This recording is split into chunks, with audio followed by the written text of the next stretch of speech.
Hey everybody, I am Ron Cantor and I'm with Pastor Guy Cohen from Akko. I am in Tel Aviv. He is in the north of Israel, and we're both very much concerned about our Ukrainian Jewish brothers and sisters. Of course, we're concerned about all of Ukraine, and what's happening there is horrible. But in the midst of that, we're seeing prophecy come to pass.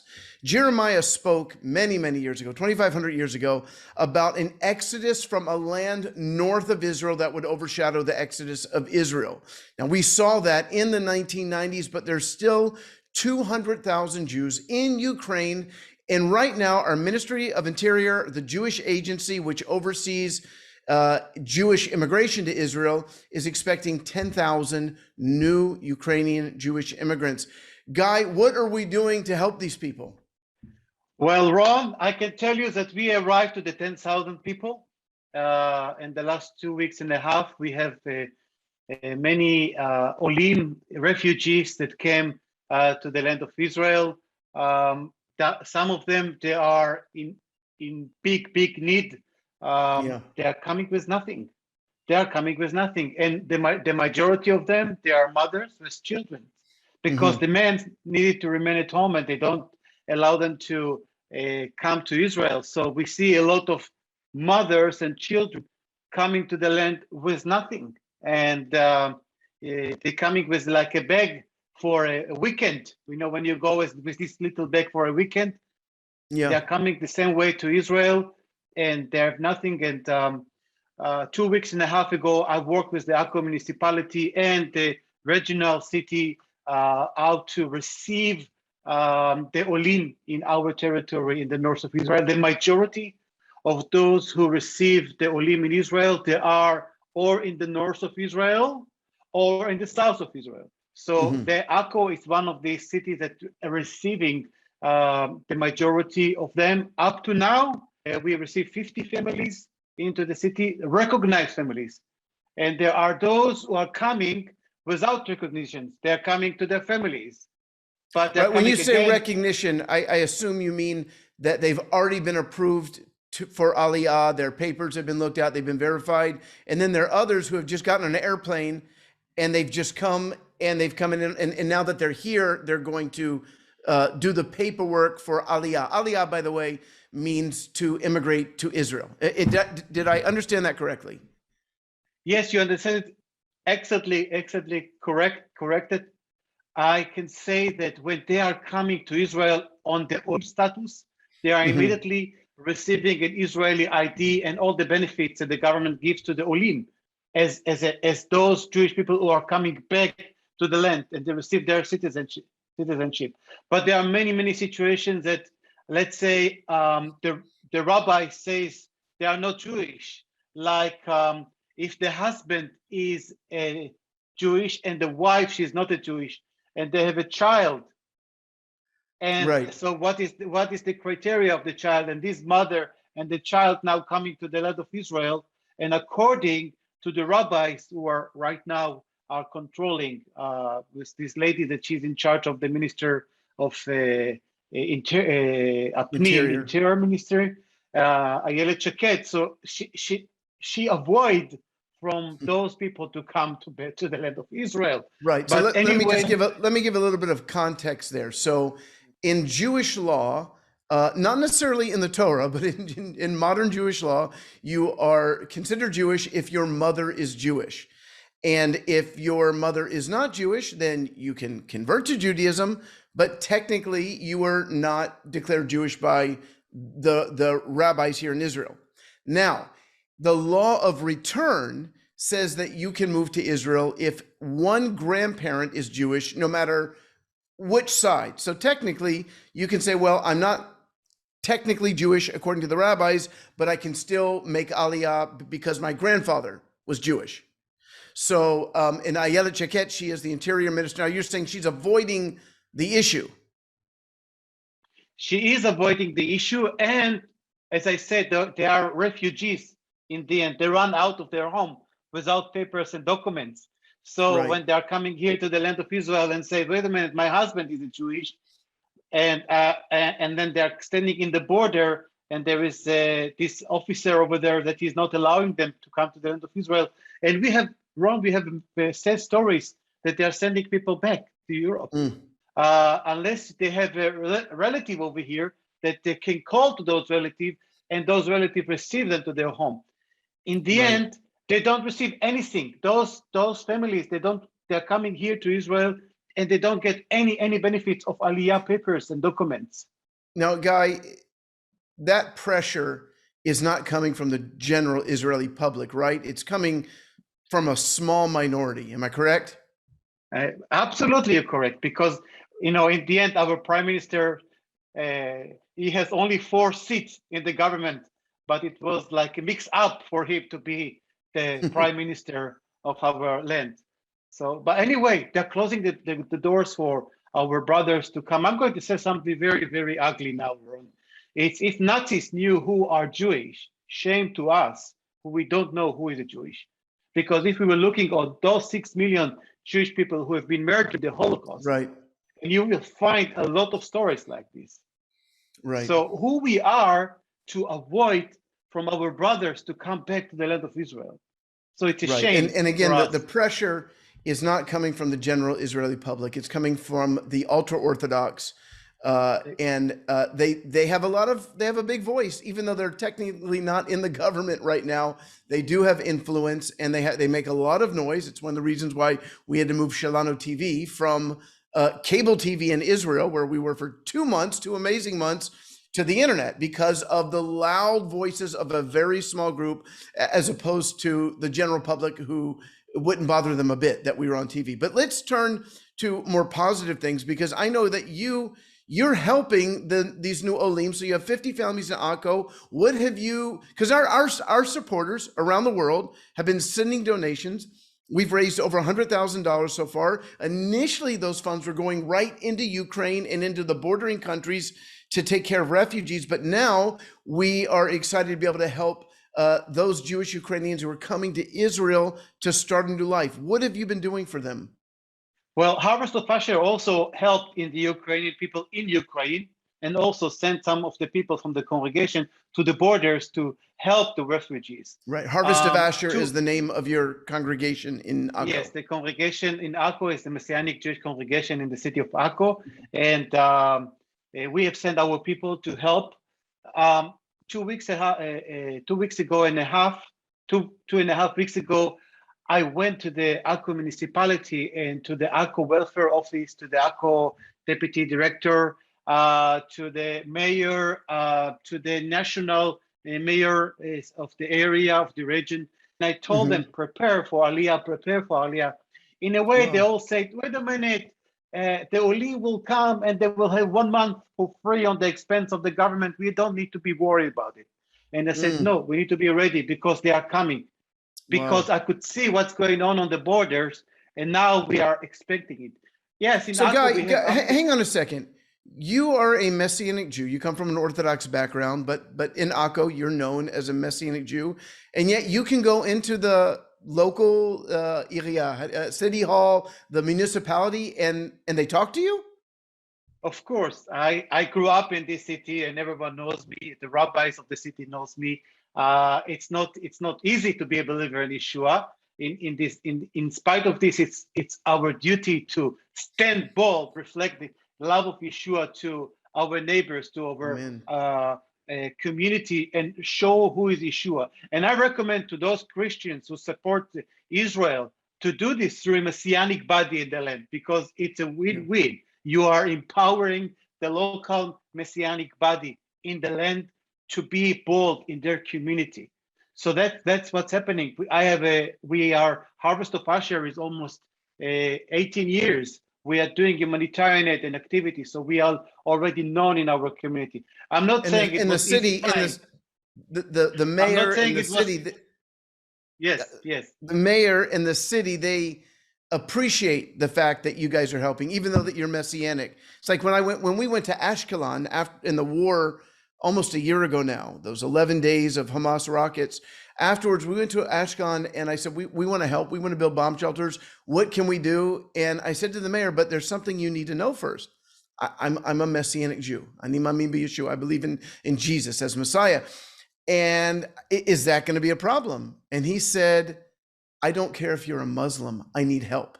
So I'm not a Muslim, but he was like, "You're going to help us. I'm not going to fight you." And we've now have a good relationship. And I know you have a similar connection with the municipality there in Akko. Indeed, we have a good relationship with the municipality of Akko and also the municipalities in area and the municipality in the area, because Okay. thanks to this humanitarian aid and relationship, it's bringing us into the place where they wanted to be with us, in contact with us, and we reflecting the love of Yeshua through this, and it's creating a conversation. Why do you do this? Who you are? And it's not necessary that on the spot they are accepting Yeshua, but Right. they can hear that Yeshua is my banner, and I'm coming in His name to reflect the love of Yeshua to Amen. the area here. Yes. That's awesome. You know, we're the way I explain it is that we have a task, and that's to show the true face of Yeshua. Who is he really? Because Jewish people have learned a caricature of Jesus, this blonde hair, blue eyes Norwegian. And it's not just his physical characteristics that we're trying to say. He looks a little bit more like Guy Cohen and, less like the Norwegian guy. It's more who he was as a Jew, a Torah follower, a lover of God, the Son of God, the Messiah, and how his first Jewish followers acted within the community here in Israel. And so by doing humanitarian aid, which we do from a pure heart, it's not because we're trying to trick people. We do it because we love, because we care. But in caring and in loving, we're able to show them who Yeshua is. And friends at home, you're able to fulfill Romans 11:11. Paul says that salvation has now come to the nations to provoke Israel to jealousy. In fact, in many ways, you Gentile believers around the world have an anointing that I don't have to provoke Israel to jealousy. Paul's teaching in Romans 11 is that through kindness, through love, through actions, the Jewish people will look at you and they'll say, why are you doing this for us? I'm paraphrasing a bit, but your actions, your love will provoke them to want to be like you. And right now, one of the ways you can do that is by standing with us here in Israel. You can go to the website on your screen and make a donation. And when we go, and when I went to the mayor in Ashkelon and they wanted to know, where's this money coming from? I said, this is coming from believers in Yeshua from all over the world who love Israel and the Jewish people. And that blew them away. So, Guy, tell me some of the things that you have bought already for these new immigrants. Okay, well, we have purchased refrigerators. We have purchased washing machines, dryer machines, microwaves. We are going to build a program that we will give package to the houses. Each house, it will be like electric heater and the water can heater. Right, Water heater, hot water heater. Yeah, hot water heater, and electricity, the small electricity need for them to be in their home to provide for their life. Yeah, I'll show now, people we what provided. I'll show people what that looks like. Hang on, Yes. I'm coming back. Good. In Israel, you don't really, a lot of countries don't have these. And when I grew up in America, we did not have these. But every Israeli home has one of these things. You put water in it and it heats your hot water, because back before Nespresso and cappuccino and schmappuccino, the Israelis drank what's called Nescafe, which is not American Nescafe. It's this really fine, disgusting coffee, but you heat it up in one of these little water heaters. You drink your tea. But they're not expensive, but you're providing these to people. I can't, by the way, I can't bring the washing machine over. It's too heavy. So all this equipment, we provided mattresses for the families, and beds, and Wow. sofa beds. Today we're going to receive another 10 sofa beds and distribute them to the people's home. Kids, we have helped 25 kids to have all these bags and all the notebooks and pens and all these, everything that they will come and they will receive the bag for free, and all the things inside of it. We renovated class for them, the Ulpan class, so they will study Hebrew. And I sent you some of the pictures of it. So that's in this aspect. And clothes, we bought for them clothes in Fox News, Fox shop. And we buy a lot of things what they need, and it's not finished. Yeah, There are just to be more clear, and more. we don't have a Fox News clothing store, but we No. do have a big franchise called Fox that sells clothes. Maybe they report news too. I don't know, but no, that's what you meant. The Fox Yes, clothing I'm store. sorry. Yes, but yeah, we're giving a lot of need according to the request. Um, we there is a bed base, so we provide a bed base, Right. clothes, second-hand clothes, whenever Wow. we work with the municipality, and I can send you pictures of the warehouse, and you can see and reflect what's happening there. Yeah, we're putting some of those pictures on the screen even as we're talking. Guy, this is amazing. They are coming. Again, we're talking about 10,000 new immigrants. Obviously, we can't take care of, well, maybe we can if there's a very generous donor out there, but we're going to do what we can. Right now, you have roughly 40, 50 up there in the north. We're working in other communities. We were up in Carmiel the other day with a brand new, maybe you saw the interview about this gentleman who was from Belarus, came into Ukraine to make Aliyah because he was about to be arrested by the president of Belarus, who's a dictator, because he spoke out for human rights. And he found himself in Ukraine. He got approved for Aliyah, and then the war broke out 2 days later.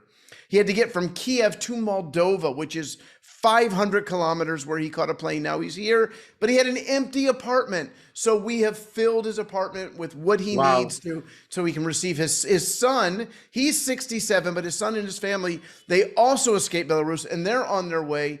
And we're doing this with cities all over the country. But I wanted to take some time and share with you, Guy, because I know that you are day in and day out.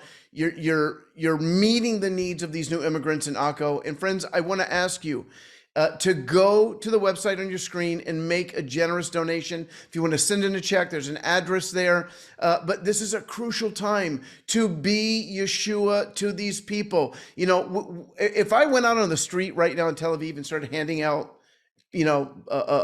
tracts about Jesus, for the most part, people wouldn't take them. And if they did, they throw them away. But when we go to Akko or Carmiel or Ashkelon and we build a bomb shelter, or we provide clothes or these water heaters, when we do that in the name of Yeshua and tell people this is because believers around the world love Israel, it has an impact. It has a powerful impact in reaching people. Again, we don't do it to try and trick people into becoming believers. We do it from a pure heart because we care about people, whether they're atheists, no matter what their lifestyle it is, we are going to help them and serve them. But we're going to do so with a smile and with the love of Yeshua in our hearts. Guy, in closing, any final thoughts? Well, this is the time to stand with Israel. We know that we are in the end time, and the Lord brings, as you said, Jeremiah prophesy about this time, and the Lord brings his people over here. And I believe that the reason that he's going to do this is to open our eyes to see this one who we have been pierced. And Amen. so pray also for the salvation of Israel, and pray for us that God will give us the power to reach out. In the end, even Yeshua went out of this when he provided to 5,000 or 4,000 people. He needed to go aside in the end, because it's a lot of effort and in a lot of power that it takes. One more thing, if you would like to come, and volunteer, help, you're also welcome to do this. So we are open for this. Very good. Very good. Well, friends, again, I want to encourage you to go to the website on your screen, make a donation, pray over that donation, and we are going to make sure it gets to the right people so that we are blessing these 10,000 plus new immigrants coming in Israel. We're also still standing. We have Messianic congregations in Ukraine that are handing out food daily. We're trying to get funds to them. In fact, pray for me. A congregation we birthed in Berdichev. We had been sending them funds, but now the funds aren't, we have the money. We've had difficulty getting it to them. So please pray for that breakthrough, because they're distributing food and soup and water and bread to people in their city.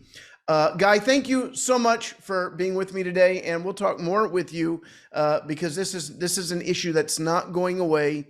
And again, take a moment right now and pray and ask the Lord what he would have you do in regards to this brand new wave of Jewish immigration to Israel. God bless you, and we'll talk to you very soon. Amen.